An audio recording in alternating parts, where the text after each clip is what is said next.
Good morning India. दोस्तों सलाम अलैकुम। आज की ये कहानी बरसात की रात की है जो आपको भी पसंद आएगी। कहानी शुरू करने से पहले मैं आपको एक दो बात बता दूँ। इस कहानी को सुनते वक्त आप चाहो तो ईयरफोन या फिर हेडफोन का उपयोग कर सकते हो। इससे इस कहानी की ऑडियो क्वालिटी आपको पसंद आएगी जब आपके कानों तक पहुँचेगी।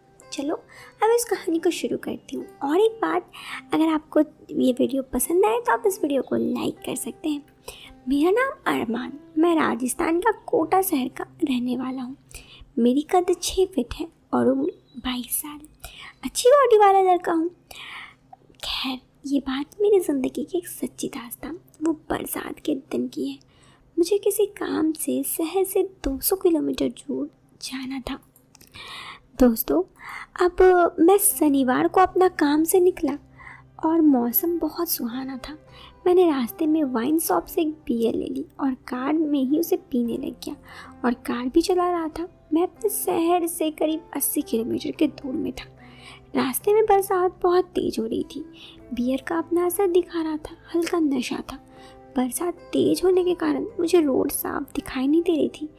रास्ते में डरावना जंगल, दूर दूर तक सुनसान रास्ते और रोड पर गाड़ियां भी बहुत कम चल रही थी। रात के करीब 8 बज चुके थे। मुझे भूख भी लगा था, मगर आसपास दूर तक कुछ भी नहीं था। कुछ भी नहीं, सिर्फ था तो जंगल। तभी अचानक मेरे सामने जंगल से भागता हुआ एक नीलगाय हिरन जैसा जानवर मेरे गाड़ी के सामने आ गया। मैं एकदम से हड़बड़ाकर गाड़ी साइड में घुमा ली।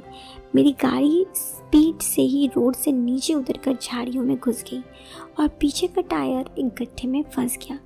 गाड़ी बंद हो गई। मैंने मन ही मन ऊपर वालों को कोसा कि कैसे सुनसान रोड पे गाड़ी खराब कर दी। अब आसपास दूर तक इंसान ना था, कोई झोपड़ी भी नहीं थी। मैंने सोचा चलो जैसे तैसे रात कार में गुजारता हूँ, सुबह किसी को ढूंढ कर निकलने का जरिया खोजा जाएगा। लेकिन किस्मत को कुछ और ही मंजूर थी। मेरा दिमाग में आया चलो रात यहाँ बिताने से अच्छा है कुछ दूर तक चलो, क्या पता कोई झोपड़ी मिल जाए। मैंने कार लॉक किया और चल पड़ा जंगल की ओर। फिर अचानक बहुत तेज बिजली कड़की। मुझे पुरानी फिल्मों की तरह एक हवेली नजर आई।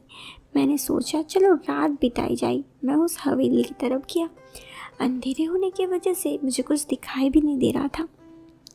मैं हवेली के पास पहुंचा और मैंने आवाज़ लगाई तो अंदर से कोई नहीं आया। फिर मैंने ज़ोर से दरवाज़ा बजाया, मगर फिर भी किसी की आवाज़ नहीं आई। मैंने सोचा यहाँ कोई नहीं रहता। मैं जैसे ही वापस जाने के लिए मुड़ा, अचानक हवेली की लाइट जली और अंदर से आवाज़ आई। कौन? वो आवाज़ इतनी मधुर थी, मैं उस औरत की सुंदरता का सिर्फ कल्पना कर रहा था। इसकी आवाज़ इतनी सुंदर है तो ये कितनी सुंदर होगी। तभी फिर से आवाज़ ने मेरी कल्पना तोड़ी। कौन है? मैंने जवाब दिया। मेरा कार पास में ही ख़राब हो गया है। रात बहुत तेज़ है और मैं रात गुजार सकता हूँ क्या? अंदर से आवाज़ आई। मैं तुम पर यकीन कैसे करूँ? मैंने फिर अपने कार ख़राब होने की दास्तान सुनाई। तभी हवेली का दरवाज़ा खुला और अचानक जो मैंने देखा मैं कभी नहीं भूल सकता था। काली साड़ी में मेरे सामने एक देवी खड़ी थी। वैसी सुंदरता मैंने मेरी ज़िंदगी में कभी नहीं देखी थी। जैसे स्वर्ग से अप्सरा भी मेरे सामने फीका पड़ जाए। मैं इतने सुंदर कि शब्दों में बयां करना मुश्किल। कद 5 फीट 8 इंच, चेहरा ऐसा जैसा कभी कोई देखा ना हो। मोहित हो गया। होंठ सेब के फांपे की तरह लाल, देखने में बहुत ही खुशबू और इतनी खुशबू आ रही थी जैसे मैं बस में होता जा रहा था। ऐसी तराशी हुई मूर्त खुदा ने अपनी सारी सोच इसे बनाने में लगा दी। मैं मन ही मन ऊपर वाले का शुक्रिया कहा कि ऐसी सुंदर देवी का दर्शन करवाया जिससे असल में ज़िंदगी में देखना धन्य हो गया। तभी उसकी आवाज़ ने मेरी फिर से कल्पना की दुनिया से मुझे जगाया। यहाँ ही खड़े रहोगे? अंदर भी आओगे? मैंने गले से धीमे से आवाज़ निकाली। जी हाँ जी। मैं उसकी बातों से फिर से आवाज़ आई। अचानक मैंने कहा जी हाँ। उसे देखते ही सारे अरमान जाग गए और सुनसान जंगल में यहाँ अकेली और यहाँ कोई नहीं। तभी मुझे गीले कपड़ों की वजह से छींक आने लगी। उसने कहा, आइए जाइए कपड़े बदल लीजिए। मैंने कहा, मेरे पास कपड़े नहीं हैं। उसने कहा, मैं मेरे पति के कपड़े दे देती हूँ मैं आपको, आप जाइए फ्रेश हो जाइए। मैं जाकर फ्रेश हो गया तो मैंने उसके पति का पजामा और टी शर्ट पहन लिया। फिर भी मेरा मन में बस सवाल था जो मुझसे रहा नहीं गया। मैंने उससे नाम पूछा तो उसने अपना नाम अक्षिता बताया। मैंने पूछा, सुनसान जंगल में आप अकेली, वो भी इतने बड़े घर में? तो उन्होंने मुस्कुराकर कहा, ये मेरे पति के पुरखों की हवेली है। वो एक वन विभाग के अफसर हैं और उनकी पोस्टिंग इसी जंगल में हो गई है। हम यहाँ आ गए। उसने आगे बताया, घर के नौकर अपने गांव गए हैं, पति की मीटिंग करने के लिए कुछ दिनों के लिए बाहर गए हैं। फिर मैंने उसको अपना नाम बताया। उसने कहा, मैं आपके लिए खाना लाती हूँ। आपने खाना टेबल पर चलिए। फिर हमने साथ में खाना खाया। फिर अक्षिता ने बर्तन किचन में रखा। जब वो चलती ऐसा लग रहा था जैसे कोई हिरनी अपनी सुंदरता पूरे जंगल में बिखर रही हो। मैं बार बार ऊपर वाले से उस रात के लिए धन्य किया जा रहा था। अक्षिता से मुझे कहा, आप कुछ पियेंगे?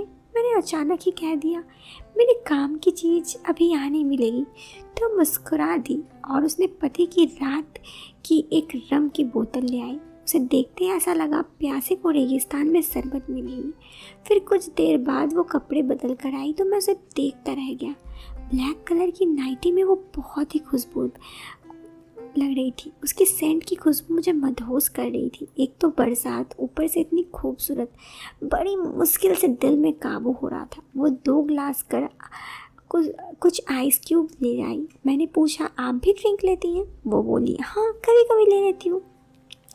मैं खुद की किस्मत पर यकीन नहीं कर पा रहा था, कोई प्यार का तेज जला रहा हो। उसने टीवी चालू की। मैंने 2 छोटे पैक बनाए। हम दोनों ड्रिंक ख़त्म किए। टीवी पर कोई रोमांटिक मूवी चल रही थी। दोनों को रम का असर दिख रहा था। तभी बहुत तेज बिजली कड़की। वो डर गई। मैंने कहा, शांत हो जाइए, डरने की बात नहीं है। मैंने बहुत ज़ोर से डर रही थी। वो मेरी बढ़ी हुई धड़कन की आवाज़ बिल्कुल साफ सुनाई दे रही थी। बड़े ही प्यार से मैंने उसे कहा। तभी अचानक बिजली कड़की और इस बार बहुत ही ज़ोर से बिजली कड़की। खुद मैं भी डर गया और डरते हुए उसकी आंखों में देखने लगा। फिर मैं थक गया, मेरी ताकत भी ख़त्म थी। मैं लेट गया। जब मेरी आंखें खुली तो मैं अपने कार में था। अचानक मुझे एक झटका लगा, जो कि बीती रात मेरे साथ वो क्या था, कोई सपना? लेकिन जलन, मेरे नाखून का निशान, मेरा दिमाग काम करना बंद कर दिया था। मेरा कार भी सड़क किनारे सही सलामत खड़ा था। मुझे कुछ समझ नहीं आ रहा था, ये कोई डरावना सपना था या हकीकत। मैंने कार स्टार्ट की, अपनी मंजिल की ओर बढ़ा, मगर मुझे कुछ समझ में नहीं आ रहा था। वहाँ ना तो कोई हवेली थी, ना कोई मकान। फिर मैं किस अक्षिता से मिला? कौन थी वो हवेली में? कैसी अजीब पहेली है। आज तक मेरे सवाल बनी रही। आखिर उस रात मेरे साथ हुआ क्या? मैं आज तक सोच में सहमा रहा। दोस्तों, अगर कोई गलती हो तो माफ़ करना, लेकिन अब तक मुझे इस पहेली की सॉल्व नहीं हुई है। बस यही थी कहानी। तो दोस्तों, कहानी तो यहाँ ख़त्म। आपको कैसी लगी कहानी, आप मुझे कमेंट बॉक्स पर कमेंट करके ज़रूर बताना। वीडियो के पसंद आने पर आप इस वीडियो को लाइक कर सकते हैं और चैनल पर पहली बार आए हैं तो सब्सक्राइब करें। टिल देन मिलते हैं फिर एक नए वीडियो में एक नए और इंटरेस्टिंग टॉपिक के साथ। तब तक के लिए बाय।